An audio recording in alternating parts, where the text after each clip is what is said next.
Hi y'all! Welcome to the second writing workshop. This workshop is going to focus on connecting ethnographic material, your ethnographic findings, to course materials. And as I said in the paper, in my discussion of paper one, overwhelmingly throughout the class, students did a really amazing job providing fantastic ethnographic details that were super illuminating in terms of how do we understand social processes, and even unpacking specific examples or of specific things, specific examples, specific details from these interactions in order to say something about the larger social dynamics that are happening.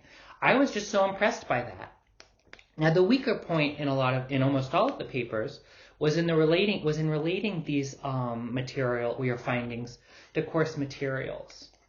And that was, again, class-wide, which tells me it is a systematic problem as opposed to an individual problem. And that's totally fine because I can easily teach you how to use course materials and cite them in your papers. That's far easier than teaching you how to do that detailed ethnographic analysis. So the most important thing, right, is going to be to just make sure you're giving yourself space to really flesh out the source you're citing. And explain what the argument is and how it relates to your material. Just give yourself space. Sometimes it felt like reading these papers, right, like a lot of students were just rushing through the course materials, but I don't know if this is like what needs to happen, but just take a breath and give yourself the time to really expand it and the space, the physical space in the paper. I would encourage you all to write at least a paragraph on each course reading. Now, that's not a hard and fast rule, and depending on your context, that may or may not be appropriate in your specific papers. But, that's what I mean by give yourself space. Give yourself a whole paragraph or more. Again, I'm not going to count off grades if you don't fill up a whole paragraph, but just as a kind of guideline or rule of thumb. And so what you should be asking as you do this, right, is what is this article saying? What is this quote saying? What is this concept about? And how does this help deepen my own argument? How does this help deepen my own analysis of my ethnographic findings? Or the situation that I'm analyzing. And keep in mind, right, my goal is for you to learn things and be able to come to conclusions that you couldn't have done before taking this class. So if you just reiterate a perspective or thing that you already believed prior to class or already knew, that's not really good learning, right? I'm more interested in how does this process of ethnographic analysis and reflection and research, as well as thinking through your observations in relationship to the things we've been talking about in the course, how does it help you understand the world deeper than when you started?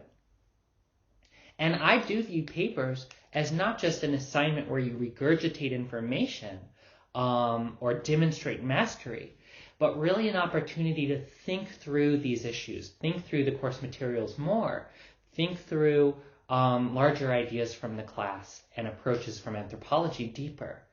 My goal when you're writing a paper is, again, this is an exercise. It's about helping you think more deeply through these things. It's an opportunity to engage with the readings more. So I have 3 steps, right, that I'm going to give to you for when you're doing this work. But before that, I just want to unpack some of my assumptions in terms of how I imagine you citing course materials. Now, if you cite course materials in a different way, that's totally fine, right? I am not a masterful, all-knowing being, and I can't predict every situation in which you might cite something. But in general, I think there are 2 main patterns. One is you cite something because it describes an ethnographic case or an argument that relates to your own observations. You're talking about race, and Coates is talking about race, and you can put these 2 things in conversation. The other way you might use course resources is to think about, what does it mean to do ethnographic research or analysis? How is your experience similar or different from the author's? You know, what's it like observing people, and how is that similar or different than, for example, how Mendoza Dinton, what her experience was working with Latinx youth gang or Latina youth gangs? You know, how does her thoughts about the way in which her own background influences her research, how does that relate to what you've done? So I have reduced how to work through course materials into 3 simple steps.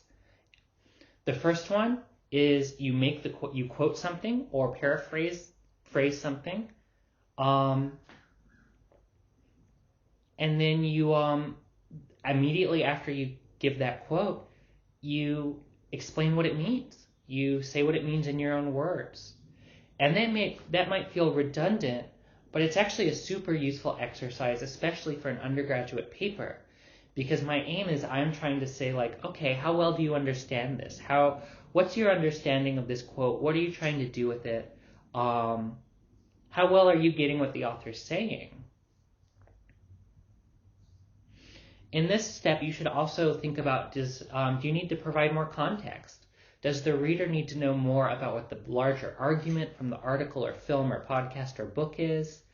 Do I need to know more about the argument or the situation in order to understand what this quote is really about?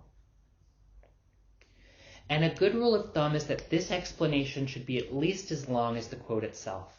If your quote is 3 lines long, you should have at least 3 lines explaining just what that quote means, if not more. Now, long block quotes might be different. That can sometimes be an exception. So just keep that in mind. So after you've explained the quote in your own words, the next step is to analyze it, to connect, to analyze what the underlying point is, as well as how it relates to your own material. And to do this, right, you can ask on the one hand, how is the author's point similar to what you observed? You're talking about observations relating to race. You're connecting them to Coates' observations about race in the United States, and that helps you say something about how your ethnographic observations reflect or are part of a kind of larger social context, right? It's bigger than just the one thing you described. It's a larger social system. The second thing you can do that's equally important is, how is the author's point different from what you've observed? How are their findings different? You are talking about different situations, and they're not going to be identical. And sometimes really thinking through the differences as well as similarities helps us deepen our understanding of these social systems, these processes, these inequalities.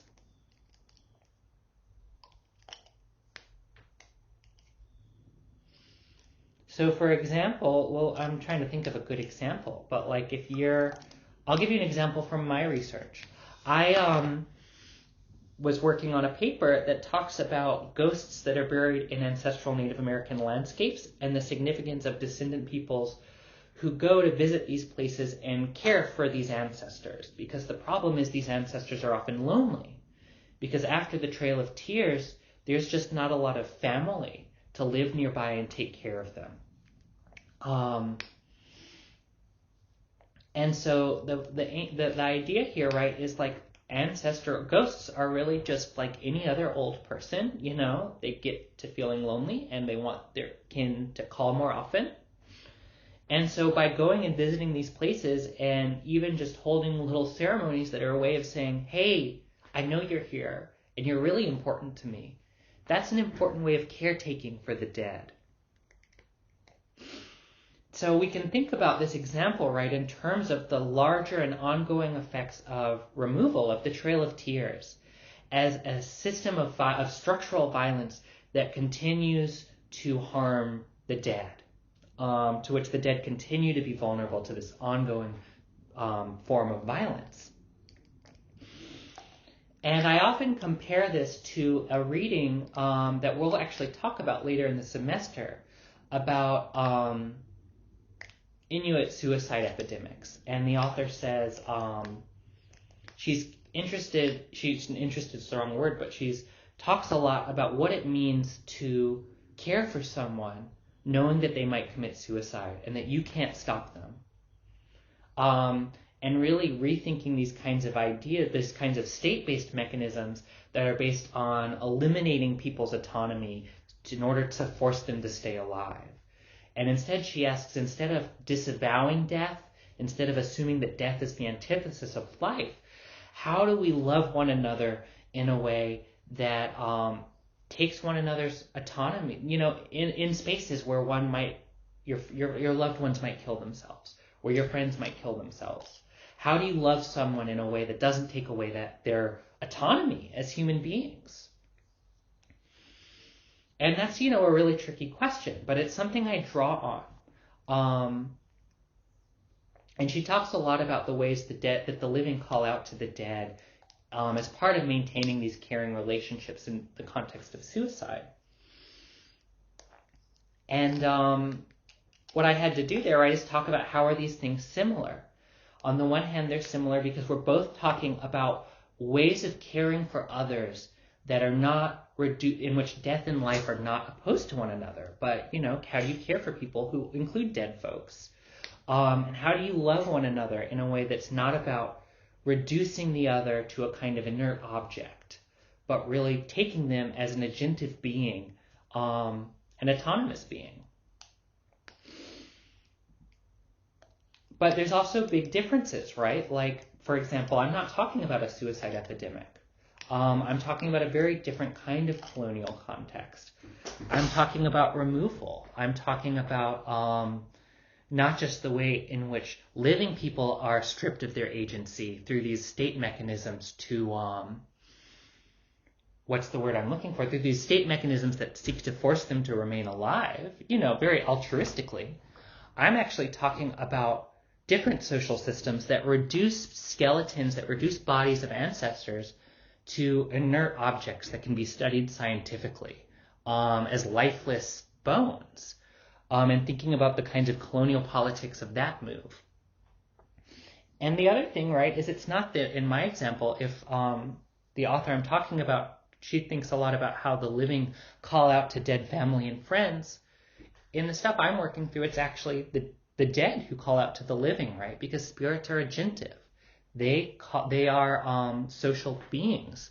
Then they call out to the living, largely through dreams, and say, hey, I'm hurting. I need you to take care of me. Or, hey, this motherfucker visiting this site stole a little bone fragment from me, and I'm hurting. Get it back for me, please.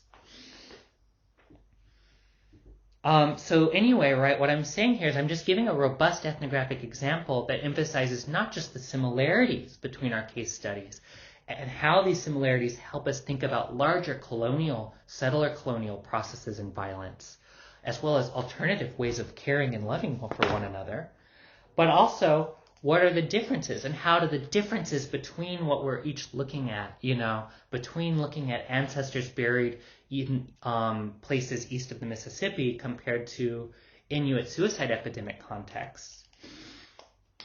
How do those differences actually help us understand the operations of settler colonialism and care more deeply?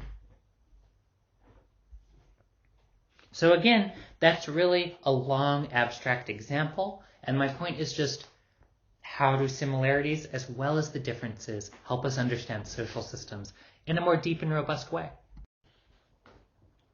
The last piece then is just to tie back your quote and your discussion back to your thesis. How does all of this stuff that you've taken us into, how does that deepen our understanding of the argument? How does it take your observations deeper? Just bring us back out from the meat of it and back towards the thesis. In the same way that the end of that paragraphs, right, should always connect back to the thesis, this is the same kind of thing. How does this take your argument further? Yay! And once you've done that, you've done it, right? That's what all there is to it. So here, have as congratulations this really outdated baby meme.